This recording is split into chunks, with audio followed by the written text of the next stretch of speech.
네, 안녕하세요 여러분, 반갑습니다. 대기업 멘토 권혁철입니다.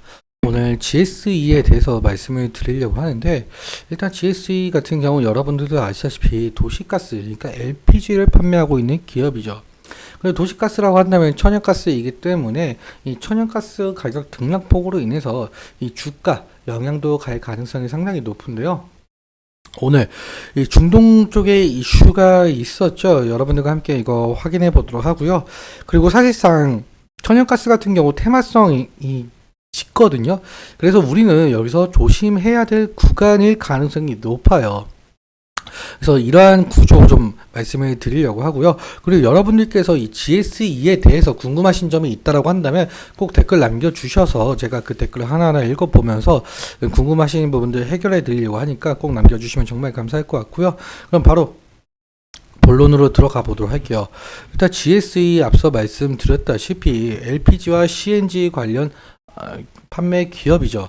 LNG라고 한다면은 도시가스라고 말씀을 드릴 수가 있을 것 같은데, 보통적으로 우리나라는 이 천연가스를 중동에서 한국가스공사가 도입을 하게 되고, 한국가스공사는 도매가로 각 회사에게 가스를 팔게 되는데요. 이 자료 같은 경우는 제가 이 대성에너지에서 좀 따왔습니다. GSE 사업 보고서에는 이러한 도매 요금이 나와 있지를 않더라고요. 그래서 아마 도매 요금은 비슷할 거다라고 생각이 들고 있기 때문에 이 대성에너지에서의 자료 좀 가지고 왔고요. 일단 요금 단위를 보자면은 1메가 줄당 지금 19원에 도매 요금이 형성이 되고 있다고 한답니다. 소비자 요금은 또 어떤지 좀 살펴보자면 1메가 줄당 지금 21원에 형성이 되고 있는 상황이죠. 사실 이 부분에 관련해서 자세하게 보신 분들은 좀 아실 것 같은데, 특이한 점이 있어요. 여기 보시면 이 도매 요금이 19년도에 13원이었고, 그리고 소비자 요금 15원, 그리고 2020년 같은 경우 11원, 13원, 소비자 요금은 13원이고요. 도매 요금 2021년에는 12원, 소비자 요금은 14원, 최근 19원과 21원. 여기서 좀 눈치채신 분들도 있으실 것 같은데, 지금 도매가와 이 소비자 요금이 단 2에서 3원 정도 차이가 나고, 그 이상에 대한 마진은 절대적으로 못 붙는 것이 확인이 되고 있죠. 이는 이유가 있는데요. 사실 이 가스 가격이 높아지게 된다면 이 도시가스 가격도 올라갈 수밖에 없겠죠. 하지만 이 도시가스 자체가 우리 이 서민과의 일상생활에 너무 많이 접해 있기 때문에 이 마진이 법적으로 정해져 있습니다. 그래서 실제로는 이 기업 가치 그리고 이익이 개선이 될 수가 없는 구조예요. 실제로 GSE 재무제표를 함께 살펴보자면 매출액은 거의 비슷한 흐름을 가져가고 있고, 영업이익도 거의 비슷한 흐름을 가져가고 있죠. 당기순이익도 마찬가지예요. 여기서 더 늘어나거나 더 줄어들진 않습니다. 이러한 구조다라고 생각을 해주시면 될 것 같고, 근데 하지만 여러분들도 아시다시피 이 대부분의 천연가스 기업들은 천연가스 등락폭으로 인해서 주가가 널뛰게 하는 모습 상당히 많이 보셨을 거라고 생각이 들고 있는데, 이는 테마성이 상당히 짙기 때문이에요. 뭐 뉴스 보신 분들도 보셨겠지만 이번에 천연가스가 테마성으로 움직일 가능성이 상당히 커졌거든요. 함께 뉴스 보자라고 한다면 오늘 12시쯤에 속보가 하나 나왔죠. 하마스 정치인 지도자 하니에가 하마스 정치인 1위래요. 1위 지도자가 이란에서 암살이 되었다. 지금 이스라엘 소행으로 밝혀지고 있는 상황인데, 좀 특이한 점이 이란 대통령 취임식 당일이에요. 이란 대통령 취임식 당일에 이란에서 살해가 되었다. 사실 이러한 점에 있어서 좀 이스라엘이 이란을 좀 무시했었던 경향이 좀 없지 않아 있는 부분이기도 합니다. 그렇기 때문에 만약에 여기에 더해서 이란이 이스라엘에 관련해서 참전을 하게 된다면은 상당히 중동 정세 더욱더 악화가 될 가능성이 높겠죠.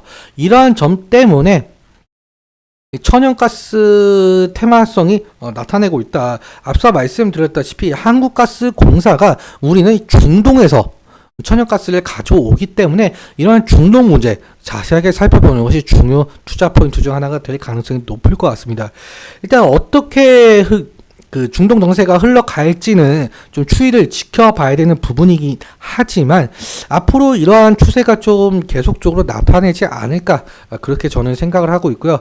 그렇다면 우리는 여기서 주가에 대한 대응 어떻게 해야 될 것인지에 알아봐야 될 것 같은데 차트 보면서 또 이어서 설명 나아가 보도록 할게요. GSE 차트를 보시면은 오늘 15%까지 상승을 했다가 현재 윗꼬리가 상당히 길게 나오면서 6%로 지금 형성이 되고 있는 상황인데 분봉을 한번 보자면 이때죠. 12시 기점. 이때가 그 뉴스 속보가 떴었던 시간대거든요. 12시 9분 기점으로 해서 상당한 상승의 모습을 보여준 바가 있었습니다. 그러니까 테마성이 좀 짙었다라고 볼 수가 있겠죠. 그런데 여기서 거래량이 좀 나와주면서 하락폭이 어느 정도 깊었고 결국에는 종가 형성이 어떻게 될진 모르겠지만 윗꼬리가 상당히 길게 나온 점이 있다라고 볼 수가 있을 것 같습니다. 일단 지지라인 같은 경우 우리가 생각을 해볼 수가 있는 구간이 이 20일 이평선이 될 가능성이 높을 것 같은데요. 만약에 20일 이평선을 좀 이탈을 하게 된다라고 한다면 당연하게도 리스크적인 관리는 필요할 수 있을 것으로 보이고 있죠. 그리고 이렇게까지 윗꼬리가 많이 달렸다라는 것은 저항이 상당히 강했다라고 표현이 될 정도인 것 같은데요.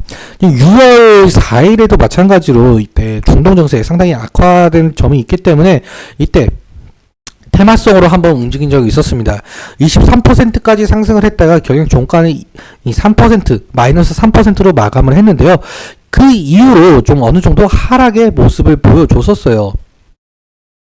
지금 현재 주가로 치자면 약 한 34% 정도 하락한 모습을 볼 수가 있는데 그렇기 때문에 저항이 상당히 강했다. 이 구간에 있으셨던 분들이 뭐 원금 보존 매물이 나왔을 가능성 그리고 이 구간에 있었던 분들이 차익 실현을 위해서 매도를 했다라고 볼 수가 있을 것 같죠. 일단 1차적인 저항대 이 부분을 돌파를 해주는지가 상당히 관건으로 보이고 있는데 일단 240일 이평선 부근이 될 수가 있겠죠. 240일 이평선과 그리고 60일 이평선을 강한 거래 대금을 통해서 돌파를 해 주어야 지금 다시금 이 가격대가 나올 가능성이 상당히 높을 것 같습니다. 이렇게까지 오늘의 이슈 좀 살펴봤고요.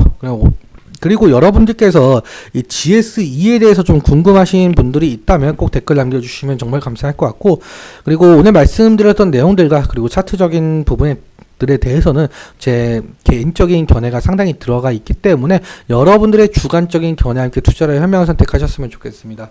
오늘도 시청해주셔서 감사하고 지금까지 데이어 멘토 권혁철이었습니다. 감사합니다.